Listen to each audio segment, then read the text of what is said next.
Ever get that itch? And you're like, I want to really understand this. It's something cool like, I don't know, whiskey and cocktails.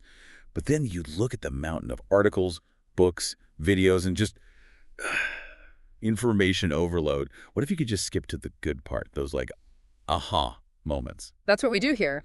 Cut to the chase. Welcome to the Deep Dive, where today we're diving into the fascinating world of, you guessed it, whiskey and cocktails.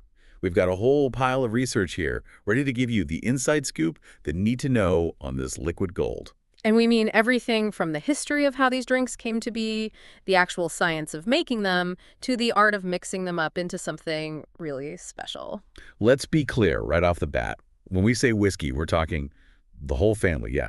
Scotch with that smoky punch, the smooth operator that is Irish whiskey, and of course, bourbon, that American corn lover. Each one's got its own personality, its own story. And then you've got cocktails where those personalities get to play together. It could be simple or super complex. But often, a good whiskey is right there at the heart of it. We've pulled from all sorts of sources to get this right. Historical stuff, technical breakdowns, even some opinions on drinking culture and all that. Goal is, by the end of this, you walk away not just knowing more about whiskey and cocktails, but actually understanding them, the little details, the surprises, the stuff that makes you go, never thought of it that way. So first things first, we're going to lay some groundwork, right? The big picture of alcoholic drinks in general. The basics, as our sources tell us, it's all about categories. Beer, wine, and spirits. The big difference there is the amount of alcohol, the ABV. It usually sits somewhere between 3% and 50%. Now, if it's under 0.5% ABV, that's when we call it non-alcoholic. And it's not just about how strong the drink is. Alcohol is. Well, it's woven into so many cultures, right? Every society seems to have its own rituals, celebrations, even everyday moments where these drinks are just part of the fabric. It's pretty amazing how different drinking cultures have evolved around the globe. It really is. And, it's not a free-for-all either. Most countries have rules about how these drinks are made, sold, and consumed. Labels have to show the ABV, often health warnings. It's all pretty regulated. And we can't forget the movements that push back against alcohol entirely, like the temperance movement. They had a huge impact historically. You realize how big of a deal alcohol is when you look at the money, right? Mm-hmm. Global market for these drinks. Back in 2017, it was over $1.5 trillion. And get this, roughly 1/3 of all people on Earth drink alcohol. That's a lot of glasses clinking. What's kind of cool to think about is all the stuff people have invented just for drinking. Like wine glasses, the shape of that bowl isn't just for looks. It's designed to concentrate the aromas. And then you've got things like beer bongs, margarita machines. There's a whole world of gadgets and gizmos dedicated to these drinks. Shows you how much we care about enjoying them, right? Absolutely. Yeah. And you can't forget the people who make a living from this world. Bartenders, of course, but then you've got these specialists like beer sommeliers, wine sommeliers, and they've made a whole career out of understanding and appreciating these drinks. All right, so that's our wide lens view. Now, let's zoom in, focus on the star of the show, whiskey. Let's break down how it's actually made. It all starts with grain, something like barley, for example. The goal is to get those starches in the grain turned into sugars that we can ferment. That's where the magic of malting, milling, and mashing comes in. 3 steps, each one's super important. Malting is the first step. It's basically like tripping the grain into thinking it's springtime. You soak it in water, let it start to sprout just a little bit. That gets all those enzymes going that break down the starches. Then you stop that sprouting process with heat. That heating step is called kilning. And this is where things get really interesting, especially for Scotch whiskey. They often use peat smoke to dry those grains. That's why Scotch has that smoky character, that almost campfire taste. It's more than just taste, though. It's a direct link to the history of Scotch. For centuries, peat was the fuel they had in Scotland. So that smoky flavor is like a historical fingerprint built right into the spirit. Fascinating, right? So after malting, you mill those grains to break them up and then mash them. That's where you mix those milled grains with hot water to release all those sugars we talked about. Next up, fermentation. Yeast time. This little single-celled fungus is the real workhorse here. It gobbles up those sugars and turns them into alcohol. Magic, basically. After that, it's distillation, which concentrates the alcohol, gets rid of impurities, and starts to shape that final flavor. Most whiskeys you see out there in the world are bottled at around 40% ABV. That's the legal minimum in a lot of places. But then you've got these special ones, cask strength. Those can be way stronger, closer to what it tastes like straight from the barrel. And can't forget the angel's share. That's the whiskey that evaporates from the barrels during aging. It's kind of poetic, isn't it? It is. Like a little offering to the heavens. Okay, so we've got the basics of whiskey production down.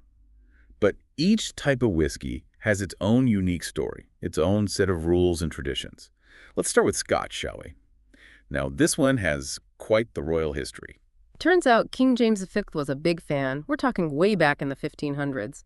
But Scotch wasn't always a legitimate drink, you know? They started taxing it pretty early on, and that led to a whole lot of illegal distilling, especially in the Highlands of Scotland. So for a long time, Scotch was like the rebel spirit, made in secret, hidden away in those rugged hills. It wasn't until the 1800s that things started becoming legal, with distilleries like Glenlivet getting the official thumbs up. Glenlivet's a big name now, but back then it was one of the pioneers, leading the way for the modern Scotch industry. And then technology shook things up. We got the column still, thanks to Aeneas coffee. That changed the game in the 1830s. Before that, they used pot stills, which were slower and less efficient. Column stills were faster, could produce way more whiskey, and the whiskey it made was smoother, less harsh. And that smoother style opened up a whole new world of drinkers. It was perfect timing, too. Over in France, the wine and brandy industry is getting hit hard by phylloxera, a nasty little bug that was destroying vineyards. Talk about bad luck for the French. Yeah. But a stroke of luck for Scotch. Suddenly, everyone was looking for an alternative, and Scotch, with its smooth, easy drinking style, was right there, ready to step in. It's amazing how one tiny bug can change the course of history, right? Absolutely. But Scotch's journey wasn't without its bumps. The 20th century brought some tough times. World War I, Prohibition in the U.S., the Great Depression. All those events forced a lot of distilleries to close. It's a testament to their resilience that they made it through those challenges. Today, Scotch is classified into 5 main types: single malt, single grain, blended malt, blended grain, and blended Scotch. Each one has its own rules about what grains can be used, how it's distilled, and how long it has to age. And then there's the geography of Scotch. Just like wine, where different regions produce different flavors, Scotch has its regional variations too. Speyside, Islay, the Highlands, each one with its own distinct character. Almost like a whiskey terroir. Exactly. And it's become a huge draw for tourists. People from all over the world want to visit the distilleries, experience the landscape, taste the whiskey right where it's made. Makes sense. So when we're tasting Scotch, what are we looking for? What makes one different from another? First, there's that peat smoke we talked about. Some Scotches have a lot of it, some have just a hint, and some have none at all. Then you've got the flavors that come from the grains themselves, things like nutty or cereal notes. And then, of course, the barrels. Those oak barrels are like giant flavor sponges. They used to hold other things like bourbon or sherry, and they give the Scotch those extra layers of complexity. Okay, from Scotland, let's hop over to Ireland, the home of Irish whiskey. It turns out this might be one of the oldest distilled drinks in Europe.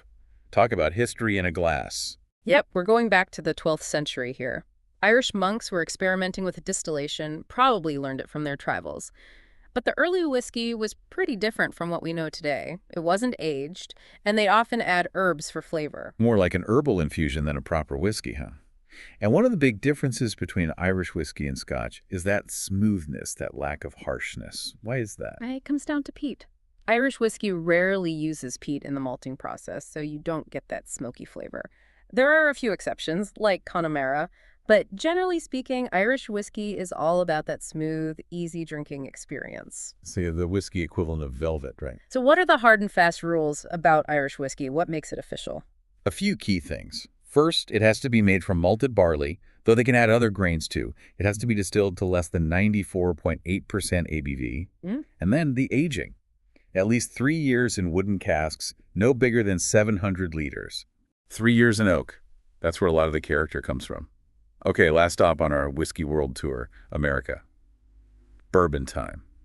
What makes a whiskey a bourbon? What's the secret? The heart of bourbon is the mash bill. That's just a fancy word for the mix of grains they use.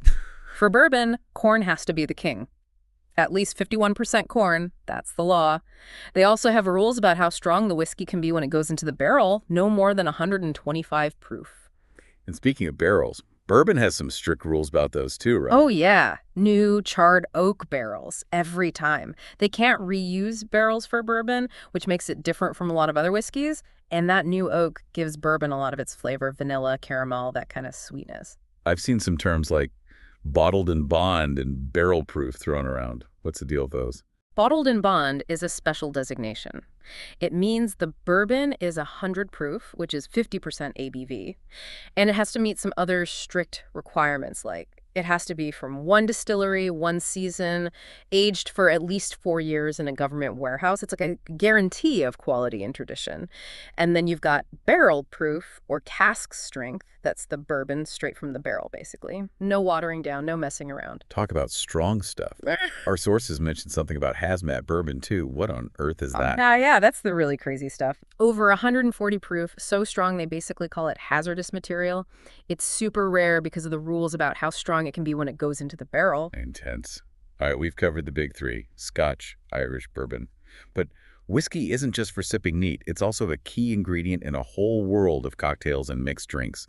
Let's dive into that, shall we? Time to get creative. Cocktails, they're a whole other art form. You've got the classics, the simple mixes, and then you've got these elaborate concoctions like what you find in tiki bars. Those are often rum-based, though. Kiki bars are their own special world, huh? Mai Tais, zombies, they're like mini vacations in a glass. Then you've got your well drinks, the everyday cocktails you see on most bar menus. Well, drinks are usually made with the basic spirits the bar keeps on hand, the affordable options. Makes sense. But even in those simple drinks, you can still find some amazing flavors. Speaking of flavor, one spirit that's all about that is gin. It's got a really interesting history, starting as a medicinal drink way back when. That's right. Gin evolved from Genever, a Dutch and Belgian spirit that monks and alchemists were making. Then it really took off in England. After the Glorious Revolution, they put limits on French brandy, so gin stepped in and became the drink of choice.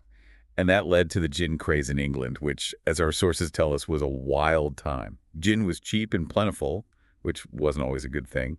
But hey, it gave us a lot of classic cocktails. One thing that makes gin unique is juniper berries. That's the main flavoring ingredient, gives it that piney, almost herbal taste. Of course, we can't forget the gin and tonic, a classic for a reason. Our sources mention gin liqueurs too, like sloe gin. That adds a touch of sweetness. There's a whole world of gin cocktails out there, and if you're looking for recipes, check out the list of cocktails mentioned in our sources. They've got a whole section on gin drinks. And of course, there are tons of whiskey cocktails too, like the old-fashioned, the Robert Roy. They're all about highlighting the unique flavors of the whiskey. So whether you're a whiskey purist, sipping it neat, or a cocktail enthusiast, always trying new concoctions, whiskey plays a starring role. And hey, it's not just spirits, right? Wine gets into the cocktail game too, like with the Cure Royal, that mix of creme de cassis and sparkling wine. You're right. There are no boundaries in the cocktail world. Anything goes as long as it tastes good. Okay, we've covered the basics, the different types of whiskey, the creativity of cocktails, but these drinks are more than just liquids in a glass. They're tied to culture, to history, to how we connect with each other. Alcohol has been around for a long, long time. Our sources talk about all these different drinking establishments throughout history and across different cultures. Beer gardens, those big outdoor spaces where you can gather with friends, the boisterous beer hall, cider houses, ouzeries in Greece, those unique pulquerias in Mexico, and of course, tiki bars with their tropical vibes. Even toddy shops and wine bars, they all have their own special atmosphere. It's amazing how these places become social hubs, bringing people together. And then you've got drinking games, drinking songs. It's all part of the experience, part of how we socialize, celebrate, even just unwind after a long day. Don't forget about festivals, beer festivals, wine festivals. Those are huge events attracting people from all over. And then there's this whole thing called alcohol tourism, where people travel specifically to experience the drinks, the distilleries, the breweries. It's like a pilgrimage for those who love their booze. Our sources also talk about how alcohol is used in cooking, as aperitifs and digestives, and even in some religious ceremonies, like sacramental wine that's been a part of religious rituals for centuries. It's even used in tinctures and as a natural preservative. Who knew alcohol was so versatile? And we can't forget the dedicated days for celebrating certain drinks. International Beer Day, International Whiskey Day, National Vodka Day. It just goes to show you how much these drinks mean to people all over the world. From ancient traditions to modern-day mixology, whiskey and cocktails are woven into the fabric of human history. It's a long and winding story, full of fascinating twists and turns. Okay, let's take a step back and see what we've learned. Right. We started with the basic categories of alcoholic drinks, then dove deep into the world of whiskey, exploring the differences between Scotch, Irish, and bourbon. Finally, we ventured into the creative realm of cocktails, where anything is possible. We've uncovered some pretty cool stuff along the way. The medicinal origins of gin, the impact of a tiny bug on the Scotch industry, the strict rules that govern how certain drinks are made. It's amazing how much history and science is packed into every sip. Hopefully this deep dive has given you those aha moments we were aiming for. We wanted to make this complex world a little bit easier to understand, a little bit more approachable. Now that you've got all this knowledge swirling around, here's a final thought for you. With all the different styles and stories behind whiskey and cocktails, how might this new understanding change your next experience with these drinks? Will you notice something new in that sip of scotch? Yeah. Appreciate the craftsmanship behind that perfectly balanced cocktail. Will you be able to impress your friends with your newfound whiskey wisdom? And looking ahead, what do you think the future holds for these drinks? Will new trends emerge? Will we see even more creative cocktails and innovative ways to enjoy whiskey? Something to ponder as you raise your glass to the fascinating world of whiskey and cocktails. Thanks for joining us on this deep dive. Cheers. Welcome back, everyone, to another deep dive. We've tackled some pretty interesting topics before, but I think today's is going to be especially intriguing. Oh, absolutely. We are diving deep into the world of whiskey. And A worthy subject. a very worthy subject. I mean, sure, most of us have probably sipped on a glass of whiskey at some point, right? I would hope so. But we're going way beyond just, the basics here. We're talking about those subtle nuances, those little things that make each type of whiskey so unique, so distinct. Right. Like what really sets a single malt apart from a blend? Or how the heck does bourbon get that distinct sweetness? Yeah, those are the kinds of things that separate the casual drinker from the true whiskey enthusiast, the person who can really appreciate the depth of flavor and the history behind each bottle. Exactly. And we've gone all out for you on this one, folks. We've got a ton of information, a range of sources, everything from the nitty-gritty of how whiskey's made to the fascinating stories behind its origins. We're going to talk geography, history, production methods, all of it, and we're going to try to do it in a way that's fun and engaging so you can actually remember it the next time you're at a bar or liquor store. Precisely. So by the end of this deep dive, you'll not only impress your friends with your newfound whiskey knowledge, but you'll also have a deeper appreciation for what's in your glass. Exactly. And you might even discover some new favorites along the way. That's always a good thing. Always a good thing. So to kick things off, let's start with a really fundamental question. What exactly is whiskey? Where does it fit in the whole world of alcoholic beverages? I mean, we've got beers, we've got wines, and then we've got spirits. Right. Well, to put it simply, whiskey is a spirit. It typically falls into that 40% to 50% alcohol by volume range, which is generally where most spirits sit. Okay, so a bit stronger than your average beer or wine, right? Yeah. Yeah, exactly. Though some beers and wines can get up there in alcohol content too, especially those fortified wines like port and sherry, which can sometimes reach 20% alcohol by volume.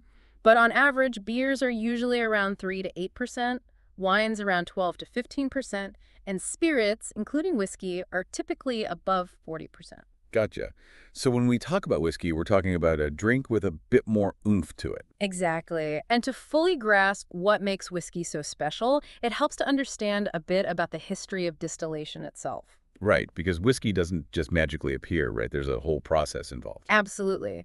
And that process, at its core, is distillation. It's been around for centuries. In fact, the ancient Greeks in Alexandria were already doing chemical distillations way back in the 1st century AD. Wow, so this isn't some newfangled technique, it's ancient wisdom. Yeah, exactly. And then from the Greeks, the knowledge of distillation spread to the medieval Arab world. There are records of them using it in the 9th century, though it wasn't primarily for making alcohol at that point. Interesting. So what were they using it for back then? Well, primarily for medicinal purposes, actually. They were distilling things like herbs and flowers to extract essential oils and create medicines and perfumes. Fascinating. So whiskey as we know it, a drink to enjoy, wasn't really the initial goal. It was more about creating something practical, something with a medicinal purpose. Exactly.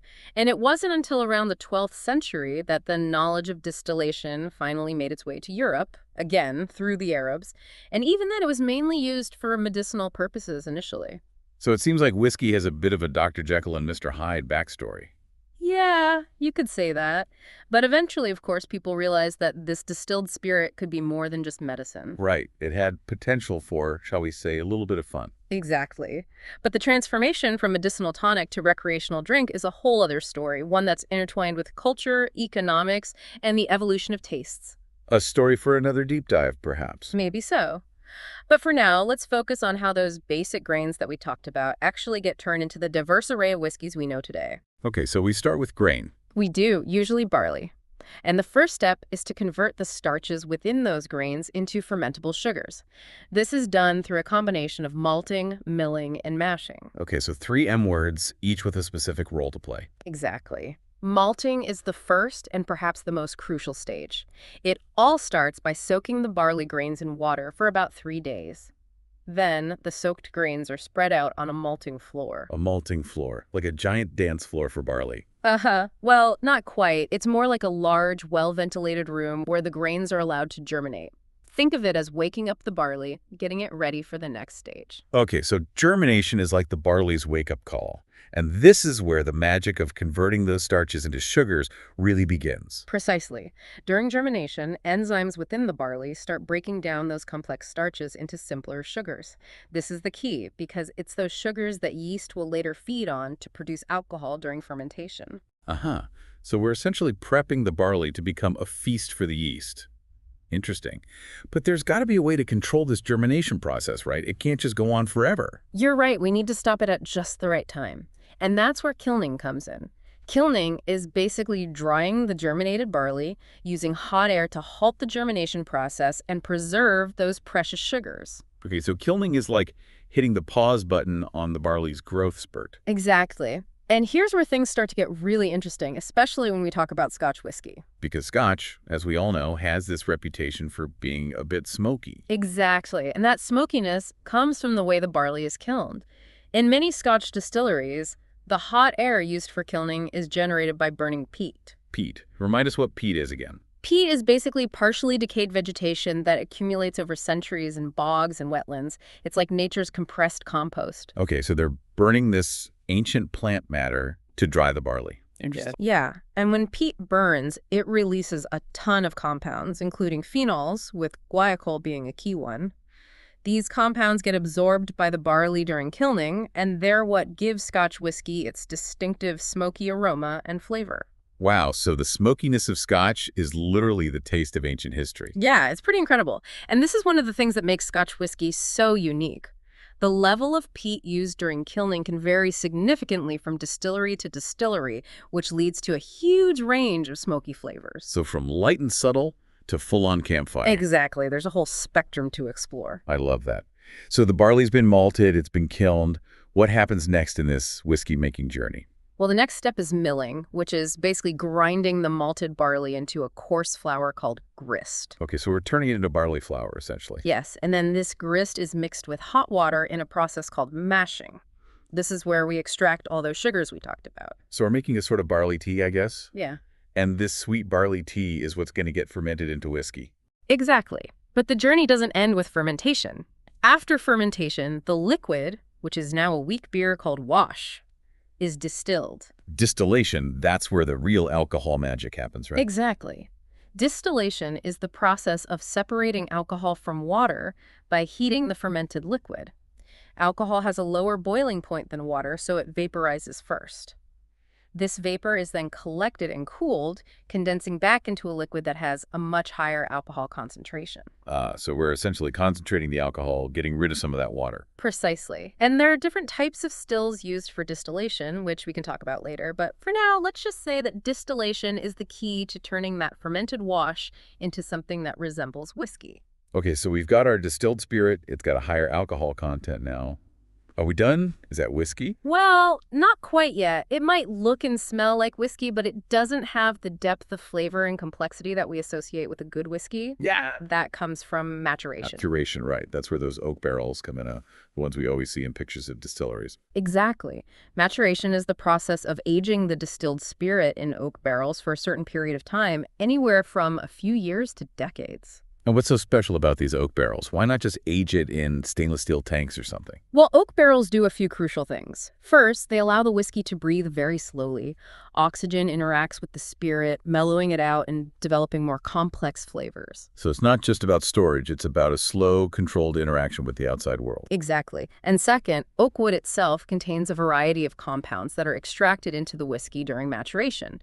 These compounds contribute to the whiskey's color, aroma, and flavor. So the wood itself acts like a giant flavor sponge, adding its own unique character to the whiskey. Exactly. And the type of oak used, whether it's American oak or European oak, can make a big difference in the final flavor profile. American oak tends to impart more vanilla and caramel notes, while European oak often gives more spice and tannins. Fascinating. So even the choice of oak can influence whether a whiskey is going to be smooth and sweet or bold and spicy. Exactly.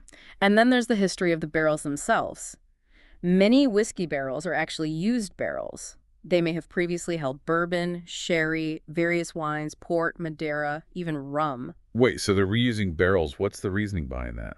Well, the previous liquid that was aged in the barrel leaves behind its own unique flavor profile in the wood. So when whiskey is then aged in that barrel, it picks up some of those residual flavors, adding even more complexity and depth to the final product. Wow, so it's like each barrel has its own memory that it passes on to the whiskey. Exactly. It's one of the things that makes whiskey maturation so fascinating. It's a complex interplay of wood, time, and the spirit itself. And this maturation process isn't completely sealed off, right? We always hear about this angel's share. That's right. During maturation, a portion of the whiskey in the cask evaporates through the wood. Over the years, this can add up to a significant amount, sometimes up to 45 liters from a single cask over 4 years. Wow, that's a lot of whiskey disappearing into thin air. It is. But distillers see it as a natural part of the process. They call it the angel's share, suggesting that it's a tribute or offering to the heavens. It's a poetic way to look at it, for sure. Yeah. And this evaporation also has an impact on the flavor of the whiskey, right? It does.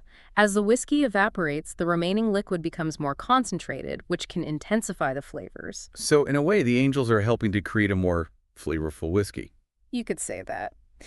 Now, when it's finally time to bottle the whiskey, what alcohol strength is it typically at? Most whiskeys you'll find on the shelf are bottled at around 40% alcohol by volume. This is the legal minimum in many countries, and it's a strength that's generally considered palatable for most drinkers. Okay, so 40% is kind of the standard strength. But I know there are also some whiskeys that are much stronger. Right. You're right. There's a whole category called cask-strength whiskeys. These are bottled with minimal or no dilution after maturation, which means they can have much higher alcohol percentages, sometimes over 60%. Wow, that's getting pretty potent. It is. And these cask-strength whiskeys are often favored by whiskey enthusiasts who want to experience the full intensity of the spirit's flavors. Right, because you're getting it in its purest, most undiluted form. Exactly. It's like tasting the whiskey straight from the barrel. Okay, so we've got a pretty good grasp on how whiskey is made, the general process. Now, let's dive into some of the key types of whiskey that are out there, and I think it's only fitting that we start with Scotch whiskey, the granddaddy of them all, right? Absolutely. Scotch whiskey holds a legendary status in the world of spirits. It's steeped in history and tradition, and it's a favorite of many whiskey lovers around the world. Right. And it's not just one thing. There's a whole world within the world of Scotch, right? Exactly. But before we get into the different types of Scotch, it helps to understand a bit about its history. Did you know that Scotch whiskey was a favorite drink of King James V of Scotland? Really? So royalty has been enjoying Scotch for centuries. Indeed. But the history of Scotch whiskey isn't all glamorous royal banquets and such. It's also a story of rebellion and ingenuity. Oh, tell me more. Well, in 1644, the Scottish Parliament imposed the first tax on spirits production. This led to a lot of illicit distilling, particularly in the remote highlands of Scotland, as distillers sought to avoid paying those taxes. So they were essentially bootlegging whiskey back then. In a way, yes. And this illicit distilling actually played a significant role in shaping the character of Scotch whiskey. The illegal distillers, operating in secrecy, had to be very resourceful. They often used whatever ingredients and equipment they could find, and they developed their own unique techniques for distillation and maturation. So Scotch whiskey's rebellious roots are part of what makes it so distinctive. Exactly. And this distinction between legal and illegal whiskey production also led to a perceived difference in quality between Highland and Lowland whiskey. Meaning? Well, Highland whiskey, even the illegally produced spirit, was generally regarded as being of higher quality and could command better prices, even in the lowlands. This perception was partly driven by the tax laws, which heavily taxed malted barley, leading some licensed lowland distillers to use more unmalted grain to reduce costs. So even back then, there was a sense that certain regions and production methods produced a better whiskey. Exactly. But things started to change with the introduction of licensing and new distilling technologies. Okay, so how did things shift from a mostly illicit operation to something more regulated? A key turning point was the Excise Act of 1823. This act made it easier and more affordable for distillers to obtain licenses, leading to the establishment of the first licensed distillery, Glenlivet, in 1824. Glenlivet, that's still a big name in Scotch whiskey today, isn't it? It is, and after Glenlivet, other distilleries that are now famous, like Bowmore and Glenmorangie, also started operating legally. So this act really marked the beginning of the modern Scotch whiskey industry as we know it. You could say that. And then in 1831, there was another big innovation, the column still, patented by Aeneas Coffey. Okay, and what was revolutionary about the column still? Well, the column still was much more efficient than the traditional pot still. It allowed for continuous distillation, meaning that the process didn't have to be stopped and started repeatedly.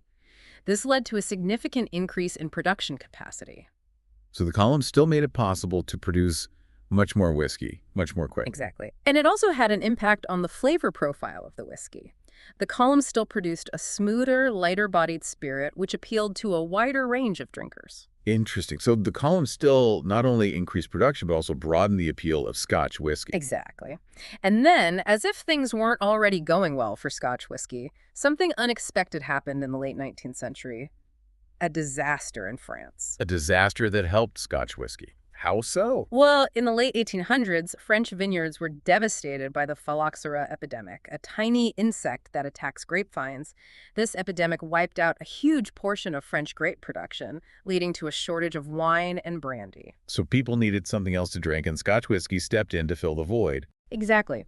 The phylloxera epidemic created a surge in demand for Scotch whiskey, particularly in Britain and its colonies, further solidifying Scotch's position as a global spirit. Wow, so a tiny bug ended up playing a big role in the history of Scotch whiskey. Okay, so we've talked about the history of Scotch, but what exactly defines Scotch whiskey today? What are the rules and regulations that govern its production? Well, there are actually very specific legal requirements that a whiskey must meet to be called Scotch. These regulations are enshrined in UK law, and they cover everything from the ingredients used to the distillation process to the minimum maturation period. Okay, so it's not just any whiskey made in Scotland that can be called Scotch. Exactly. It has to meet those legal requirements, but unfortunately, our sources don't have all the specifics of those regulations at hand. All right, we'll get to that in another deep dive, perhaps. Sounds good. But what we do know is that Scotch whiskey comes in a variety of styles. Okay, so what are the main types of Scotch whiskey? Well, there are 5 main categories: single malt, single grain, blended malt, blended grain, and blended Scotch. 5 categories, each with its own nuances, I'm guessing. Can you give us a quick rundown of what makes each category unique? Sure. Single malt Scotch whiskey is made from 100% malted barley at a single distillery. Single grain Scotch whiskey is made from malted barley and other grains, but again, it's all produced at a single distillery. Okay, so single malt is all about that barley purity, while single grain allows for a bit more variety in the grain bill. Exactly. Now, blended malt Scotch whiskey is a blend of 2 or more single malt whiskeys from different distilleries. Blended grain Scotch whiskey is, you guessed it, a blend of 2 or more single grain whiskeys from different distilleries. Okay, so the blended malts and blended grains are all about combining the best of different distilleries to create something unique, right? Precisely.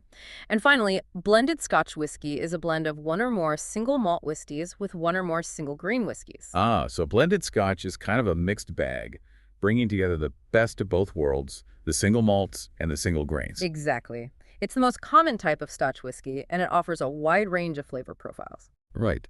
And when we talk about the flavor of Scotch whiskey in general, we often think of those smoky, earthy notes that we talked about earlier, thanks to the use of peat in the kilning process. But not all Scotch is heavily peated, right? That's right. There's a wide range of peat levels in Scotch whiskey, from very lightly peated to heavily peated. And even within the same distillery, different expressions can have different levels of peat.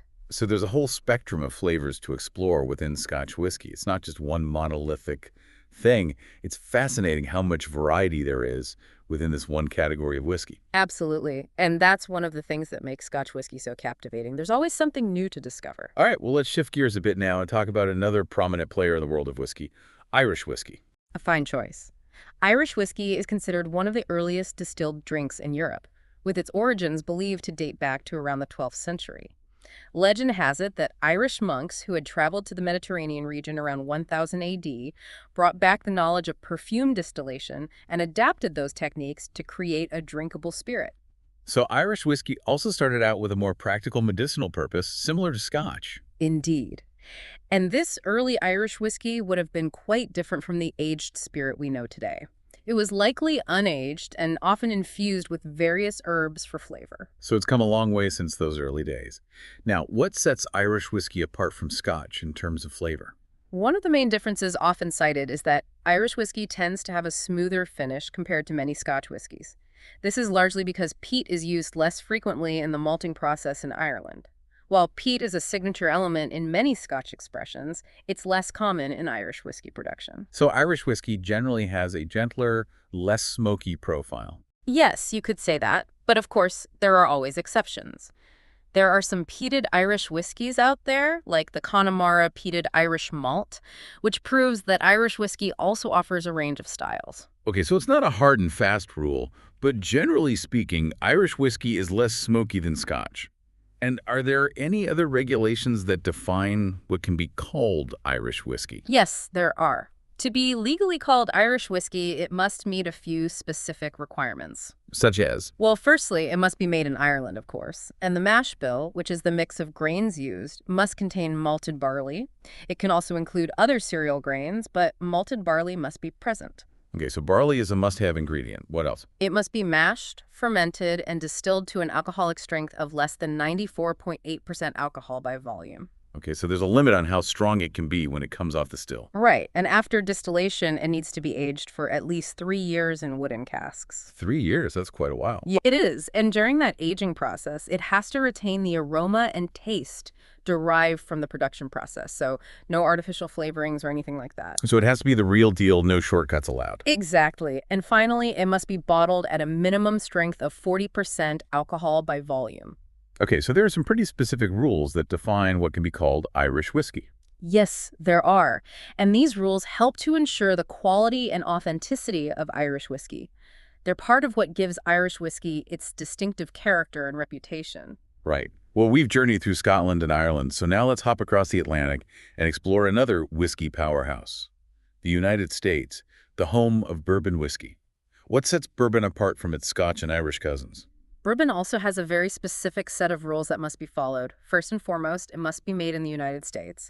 And the mash bill, the mix of grains used, must contain at least 51% corn. Okay, so corn is the dominant grain in bourbon, whereas barley is king in Scotch and Irish whiskey. Exactly. And after distillation, the bourbon must be distilled to no more than 80% alcohol by volume or 160 proof. Okay, so there's a limit on how strong it could be coming off the still. Right. And then it enters the barrel for aging at no more than 62.5% alcohol by volume or 125 proof. And this is where things get really interesting. Bourbon must be aged in new charred oak container. A new charred oak. What's the significance of that? Well, using new barrels ensures that bourbon gets a fresh dose of oak flavor. The charring of the barrels also plays a role in flavor development. It helps to release sugars and other compounds from the wood, giving bourbon its characteristic sweetness and vanilla notes. So it's not just any old oak barrel that will do. Exactly, and there are only a few exceptions to this new barrel rule. For example, corn whiskey, which is a type of American whiskey made from at least 80% corn, doesn't have to be aged in new oak. Okay, so corn whiskey gets a bit of a free pass. But for bourbon, new charred oak is a must-have. Absolutely. And there's one more crucial rule. Nothing can be added to bourbon except for water. No coloring, no flavoring, nothing. So bourbon is all about purity and letting the ingredients in the aging process speak for themselves. Exactly. It's all about the grain, the oak, and the time. And speaking of time, is there a minimum aging period for bourbon? Interestingly, there's no legal minimum aging period required to call a spirit bourbon whiskey. However, if it's aged for 2 years or more, it can be designated as straight bourbon, which generally signifies a higher quality. Right, so straight bourbon is something to look out for. Indeed. And then there's bottled in bond bourbon. This designation means that the bourbon meets certain criteria, including being the product of one distillation season from a single distillery, aged for at least 4 years in a federally bonded warehouse, and bottled at 100 proof or 50% alcohol by volume. So bottled in bond is kind of a seal of approval, a guarantee of quality and authenticity. Exactly. And then, similar to what we discussed with Scotch and Irish whiskey, there's also barrel proof or cask strength bourbon. This means the bourbon is bottled straight from the barrel with little to no dilution, resulting in a higher alcohol content and a more intense flavor. Right. And I've heard stories of some bourbons being so strong they're almost dangerous to drink. Haha. Well, there are some extremely high proof bourbons out there, some exceeding 140 proof or 70% alcohol by volume. 70%. That's getting into the realm of, like, rubbing alcohol, isn't it? It is pretty potent stuff. These super high proof bourbons are sometimes referred to as hazmat bourbons because they're so flammable. Hazmat bourbons, wow. That's an image. It is, but these are pretty rare. Most barrel-proof bourbons are in the 120 to 130 proof range, which is still quite strong, but manageable for those who enjoy a powerful whiskey experience. Okay, so from the mellow smoothness of Irish whiskey to the potentially fiery intensity of hazmat bourbons, the world of whiskey is full of surprises. And our sources mention a couple of other interesting categories of American whiskey, right? That's right. We've got straight whiskey, which is similar to bourbon in many ways. It needs to be distilled to no more than 160 proof and aged in new charred oak containers. But the main difference is that it can be made from any grain, not just corn. So there are straight rye whiskeys, straight wheat whiskeys, and so on. Okay, so straight whiskey is kind of like the Wild West of American whiskey, where anything goes, grain-wise. In a way, yes. And then there's corn whiskey. As the name suggests, it must be made from at least 80% corn, and it doesn't actually have to be aged. But if it is aged, it can't be in new charred oak barrels. It has to be in uncharred or used barrels. Interesting. So corn whiskey is kind of like the more rustic, less refined member of the American whiskey family? Yeah, you could say that. It's often sold as a legal, albeit less sophisticated, version of what was historically known as moonshine. Moonshine. That brings to mind images of backwoods stills and secret recipes. Exactly. Corn whiskey has a bit of that outlaw spirit to it. I love it. So we've explored Scotch, Irish, and American whiskey in some detail. Now let's take a step back and look at the bigger picture. Oh, Where does whiskey fit into the vast landscape of alcoholic beverages? well, as we talked about at the beginning, alcoholic drinks generally fall into three main categories: beers, wines, and spirits. Whiskey, with its higher alcohol content, sits firmly in the spirits category. Right, so it's part of a larger family of distilled beverages. Exactly. And within that family, there are a ton of different drinks, each with its own unique history, production methods, and flavor profile. Right, we've got vodka, gin, rum, tequila, the list goes on. Our sources actually delve into a couple of other interesting drinks. Mead and pulque. Can you tell us about those? Sure, mead is an ancient drink, often referred to as honey wine. It's made by fermenting honey with water, and it can have a wide range of alcohol content, from about 3% to over 20%. Honey wine. That sounds intriguing. It is. It has a long history dating back thousands of years, and it's enjoyed in many cultures around the world. Cool. And what about pulque? Pulque is a traditional Mesoamerican drink made from fermented agave sap. It has a milky appearance and a slightly sour taste. Agave sap. So it's related to tequila in a way. It is. Tequila and mezcal are both distilled spirits made from agave, while pulque is a fermented drink, so they're all part of the agave family. Fascinating. So we've got honey wine and agave beer, along with all those distilled spirits. It's amazing how much variety there is in the world of alcoholic beverages. It is, and each drink has its own story to tell, its own cultural significance, and its own unique flavor profile. Right. Our sources also touch on gin, which seems like it has a pretty interesting backstory. It does. Gin is a distilled spirit that's known for its prominent juniper flavor. It actually started out as a medicinal liquor in Europe, created by monks and alchemists, but it eventually evolved into a popular recreational drink. So gin also has that Jekyll and Hyde duality, from medicine to martini. Yeah, you could say that. Yeah. And it's become a staple in many classic cocktails. Right. And what about a sake? It's often called rice wine, but our sources suggest it might actually be more similar to beer. That's a good point. While sake is commonly referred to as rice wine, its production process actually shares more similarities with beer brewing than with traditional winemaking. Really? How so? Well, both sake and beer are made by converting starches into sugars and then fermenting those sugars into alcohol. Traditional winemaking, on the other hand, relies on the fermentation of fruit sugars. Ah, so it's all about the source of the sugar. Exactly. And there are other starch-based alcoholic beverages like barley wine and some types of rice wine that also resemble beer more than wine in their production methods. Interesting. So sake is kind of in a category of its own, even though it's often called rice wine. And there are a ton of different types of sake. Right? There are. We've got namazak, which is unpasteurized sake that has a fresh, fruity flavor. Mamazak, okay. Then there's genshu, which is undiluted sake that has a higher alcohol content. Jinshu, got it. Keep going. Maroka is unfiltered sake, so it has a cloudier appearance and a richer texture. Maroka, all right. What else? You've got Nigorazak, which is also cloudy and has a sweet flavor. Nigorizake, okay. Are we done yet? Almost. We've also got Koshu, which is aged sake that can develop complex honeyed flavors.